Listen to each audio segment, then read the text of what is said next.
Hey y'all, how y'all doing? My name is Selah, and yeah, I'm just gonna be sharing with y'all my journey as an activist, right?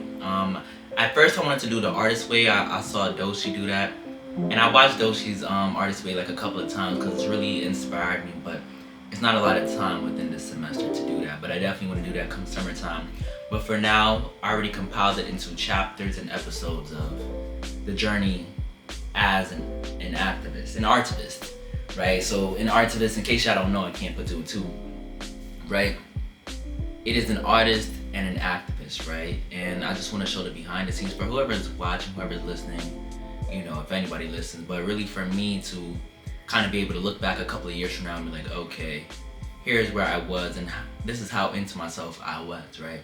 So this first episode is called Rebirth. I was gonna name it Transmigration. And transmigration, it means to have your soul be put into another body.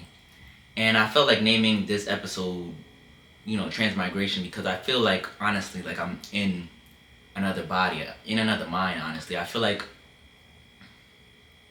I know myself a lot more than I used to. I feel like I'm aware of certain patterns.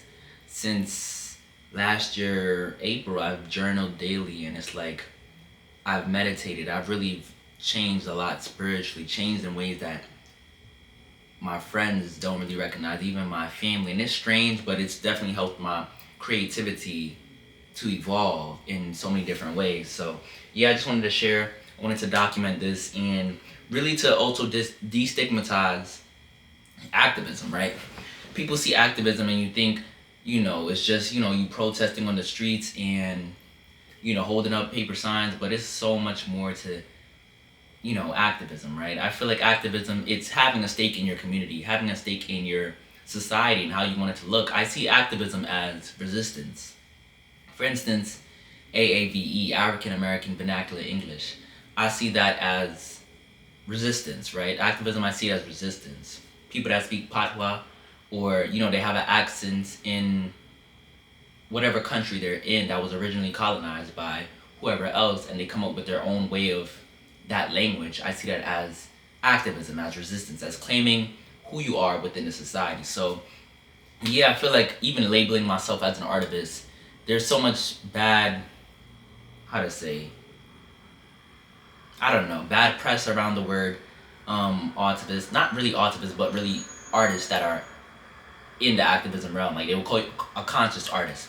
And because I do a lot of rapping, I do a lot of singing, I do a lot of poetry, I wouldn't want to be labeled as a conscious artist, but honestly, what does that really mean? A conscious artist meaning I'm talking about real things, I'm rapping about real things, I'm speaking about real things that are existing in the world. I don't mind it. So I label myself as an artist to also keep my work centered there, right? When I create, whenever I'm doing anything in activism, obviously, I always write these things down. Where do I want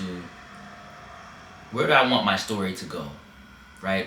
What do I want to talk about? I think a lot, at least with this past album that I did this summer, my first album ever, I talked a lot about, I feel like I was trying to arrange it around the autonomy of women, because I was reading a lot of Women, Race, and Class, a lot of Alice Walker, and she created the term womanism, right? So I wanted, basically, I just want all of my topics to, all of my songs, all of my poetry, all of my art, all of my film to have like some sort of direction. How am I helping to liberate society? How am I helping to liberate people? So yeah, this video is gonna be very kind of raw, I guess, in a way where I don't really have a certain direction, but it's just flow. I wrote a couple of things down because I journal before every episode, but like I just want to be kind of just real and straight up with where I am at this point, right? So yeah, because this is the beginning. So I just feel reborn, right? I recognize different layers of my purpose and I placed boundaries there, right? And I feel like placing those boundaries, which would be like, one thing I noticed in my meditation, I heard like a vibration of something. And I'm like, every time something vibrates, right? Of course, my phone now, I feel something within me to respond. I have to get up and respond. It's like, it almost takes away the autonomy of me. It's almost like my phone is a leash and I had to place boundaries with friends, with family, in order to have more access to me.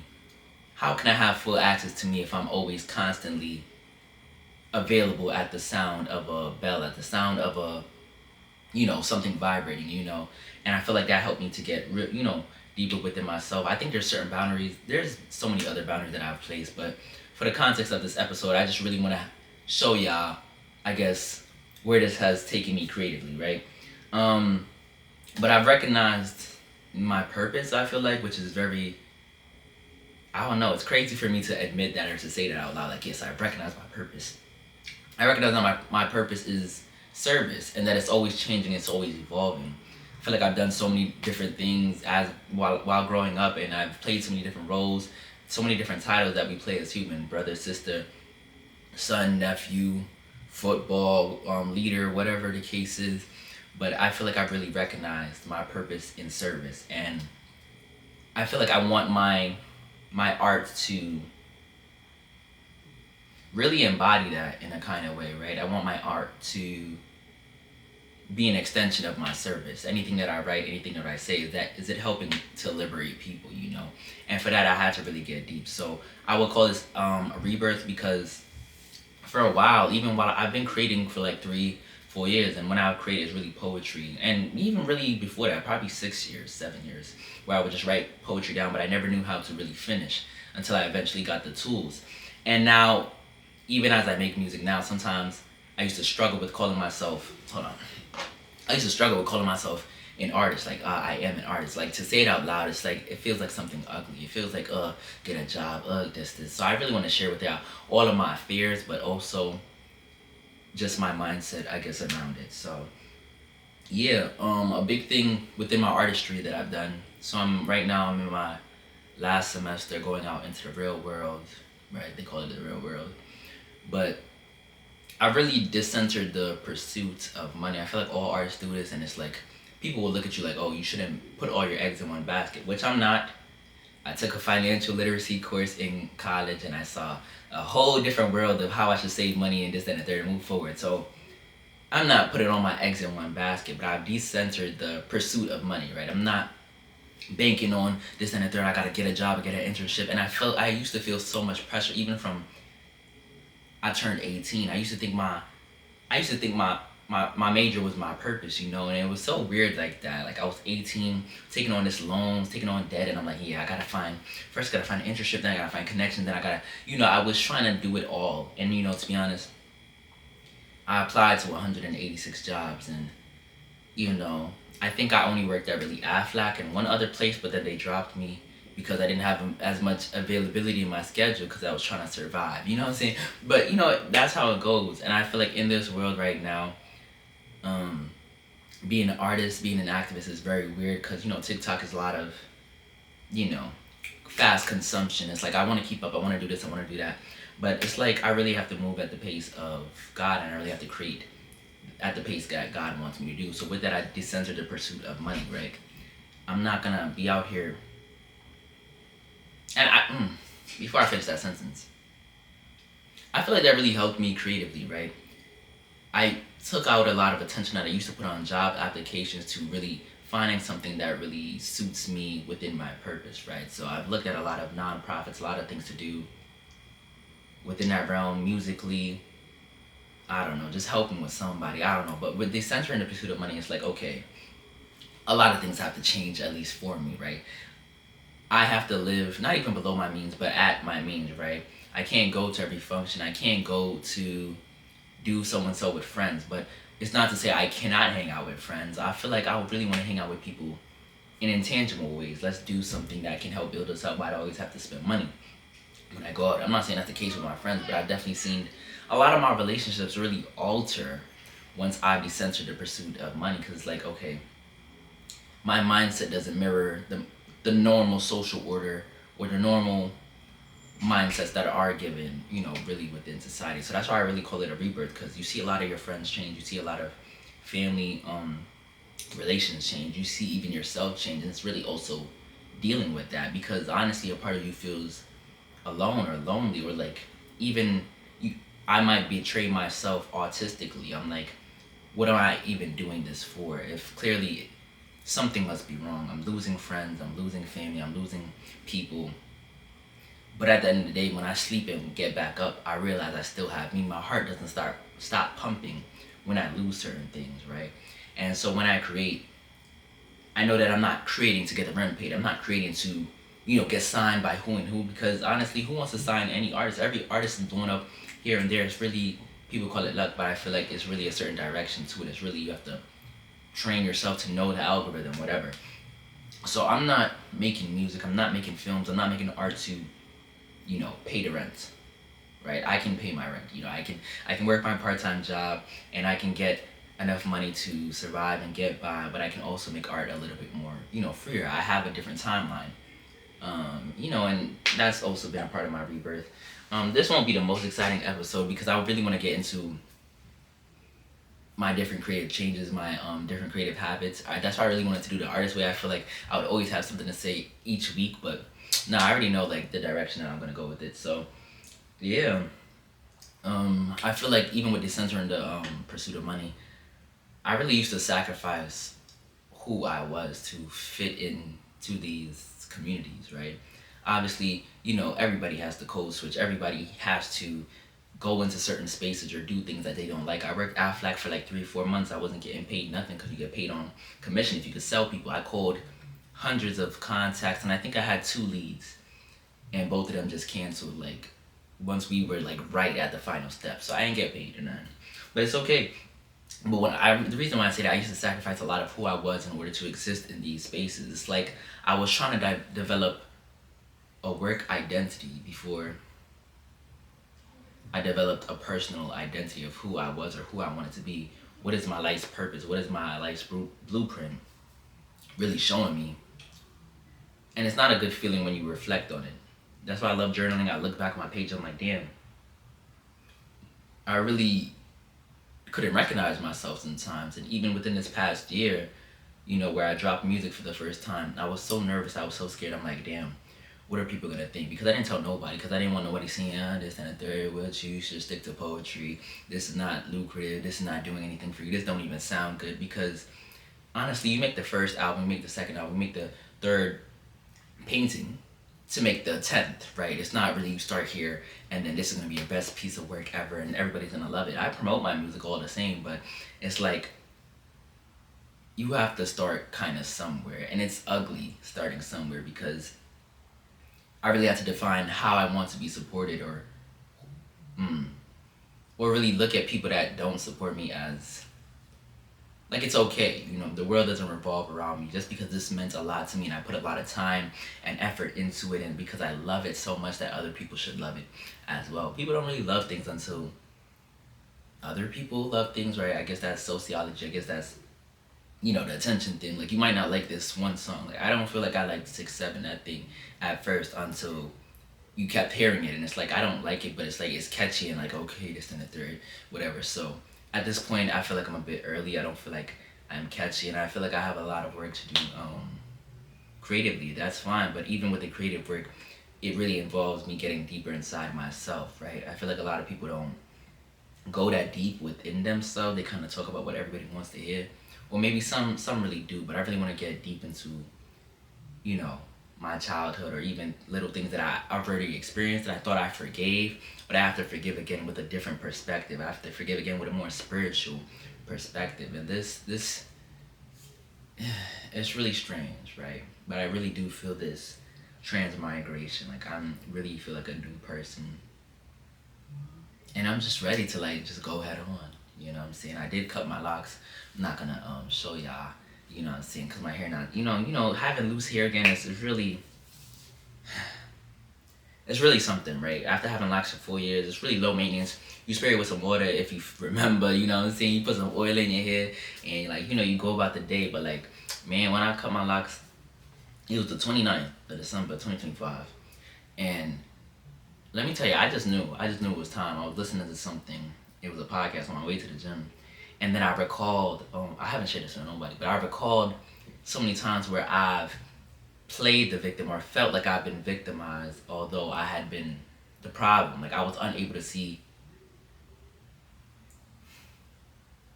Nah, this is kind of personal. But anyways, I was unable to really see the truth of who I was because of my limited perspective at the time. And with reflecting on it, I just knew today was the day. And it was like weeks and weeks and weeks I was thinking of it. I was like, nah, I'm gonna know what I know, because I trust my intuition. I trust like when I get a download, but there was no avoiding it that day. I was like, nah, today it has to be the day because it was so much that came running to me at one time. And I realized upon me holding on to my hair, it was also me holding on to my freedom. This is a little short side story. I don't know if this is part of the rebirth, but it's part of things that I recognize. I remember that I couldn't really get any haircut that I wanted up until maybe sixth grade. So every week I had the number 0. I had a fade. I had to cut my hair all the way down.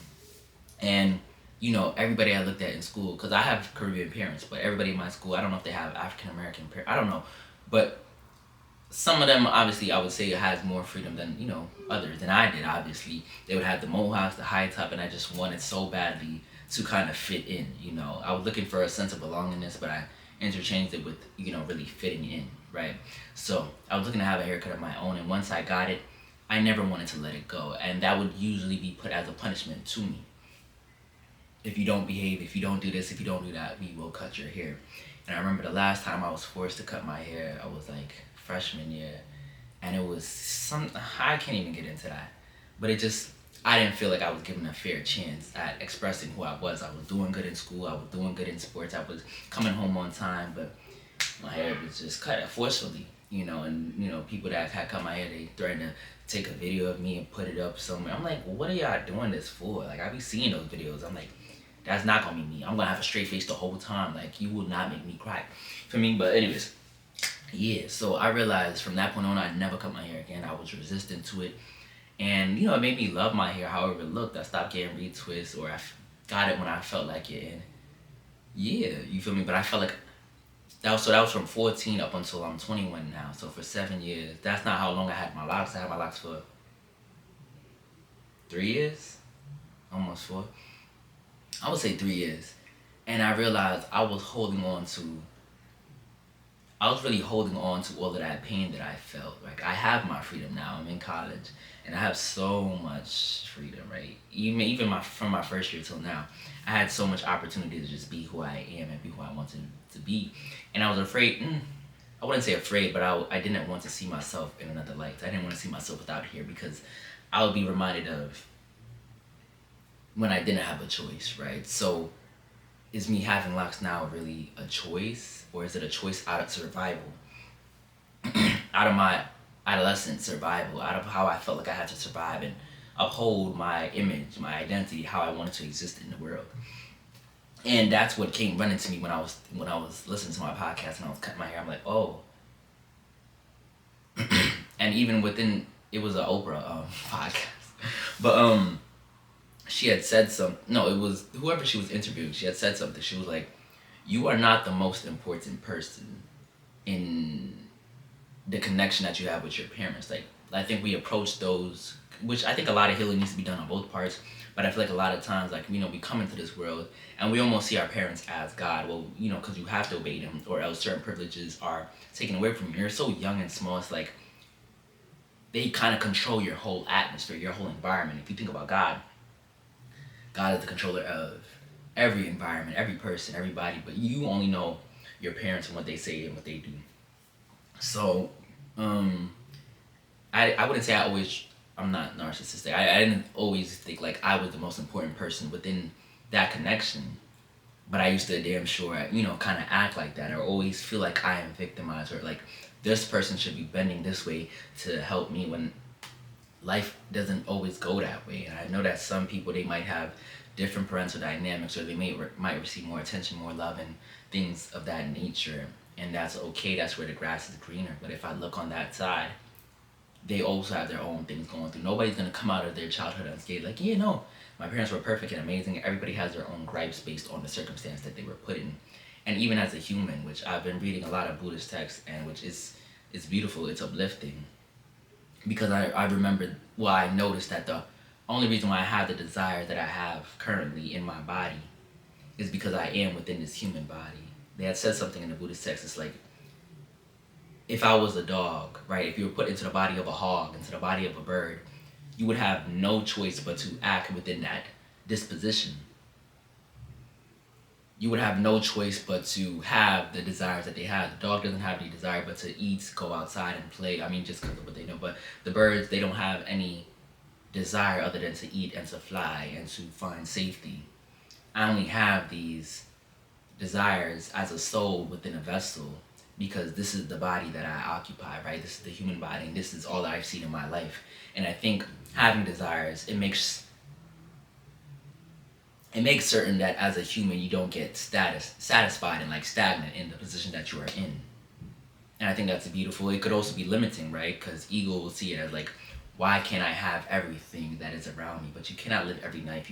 You cannot live every life. You cannot be every person. You cannot have everything in the world, obviously, right? But within my parental connections, and the reason why I was disciplined the way I was, sometimes I always thought myself to be the most important person within that connection. And I felt like I deserved certain things. I would go around almost like in an entitlement kind of way. And I mean, now that I have an adult perspective, I can understand why I got my hair cut. I still feel like I would have preferred a conversation, or for there to be some type of compromise with my freedom, my liberation, with how I was interacted with. Okay, I wasn't an adult, but I think, of course, I feel like the lines are necessary for a reason. Like they're there for a reason, but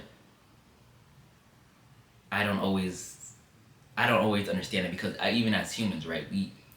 You might think you're in your adulthood, but like you're still a child in a way. Like, the lines are kind of blurred for us, so it's like, of course, you have to be disciplined. You have to understand certain things as a child, but it's like,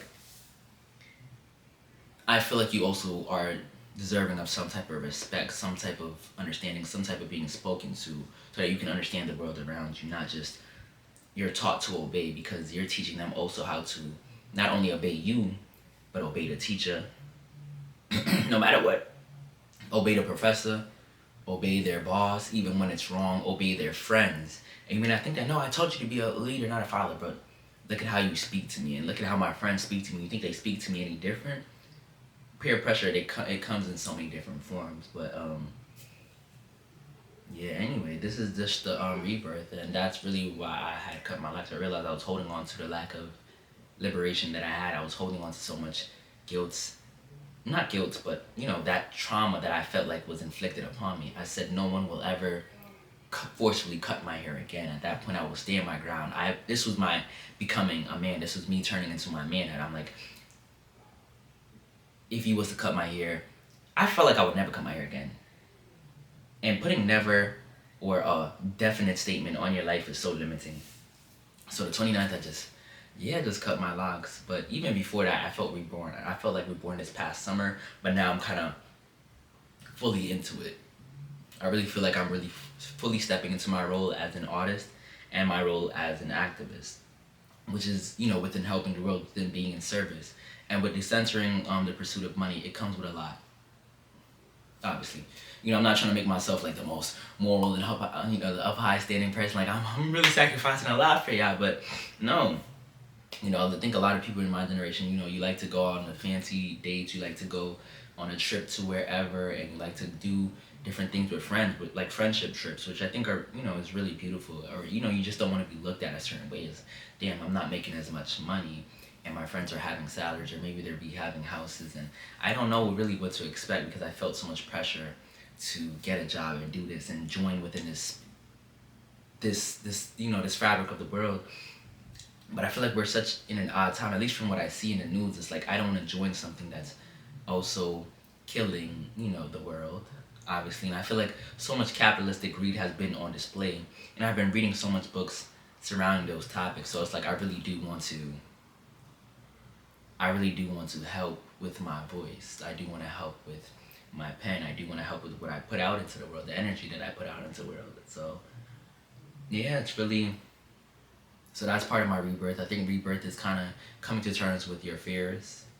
It's coming to terms with the reality of the world, but also your inner reality. The reality is, I know that obviously there's a lot of AI, artificial intelligence, and I think I'll share my fear with y'all. But I feel like some of y'all might have this fear, like my job as a creator might get replaced, which I feel like it's fine. Like I'll keep creating. Like I won't get replaced, but there won't really be any value for people that create. I feel like I would be copied easily, or yeah, just might not make any money. I don't know. I don't really know. But with being a freedom fighter, I know that it's not really for the money. It's not really for this paper currency that we value so much. It's really for the cultivation of our soul, of our spirit. And I feel like that's all I'm here for. All I'm here to do, cultivate my spirit. And really recognizing my purpose, I feel like if I was to pass away tomorrow, pass away next week, pass away next month, I'd be satisfied because I'd still be within my purpose. Like, I have less fears than I did before. You know, I used to fear like, damn, if I pass away now, I didn't get a job yet, so I couldn't help my brother, couldn't help my mother, couldn't help my... The only reason why we're here on this earth is to cultivate our spirit, right?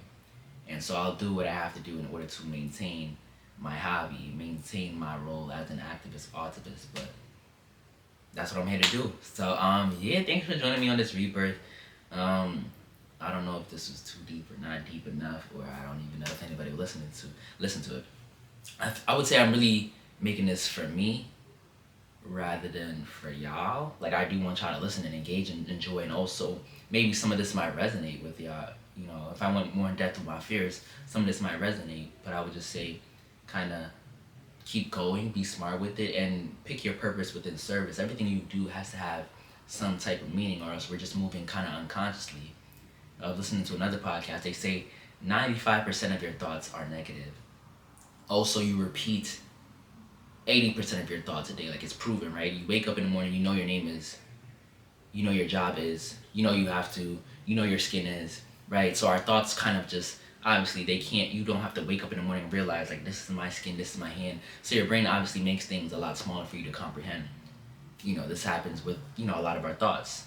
We repeat a lot of it every day. So I would say just recognize it, recognize the patterns, and look for things that are more geared to you.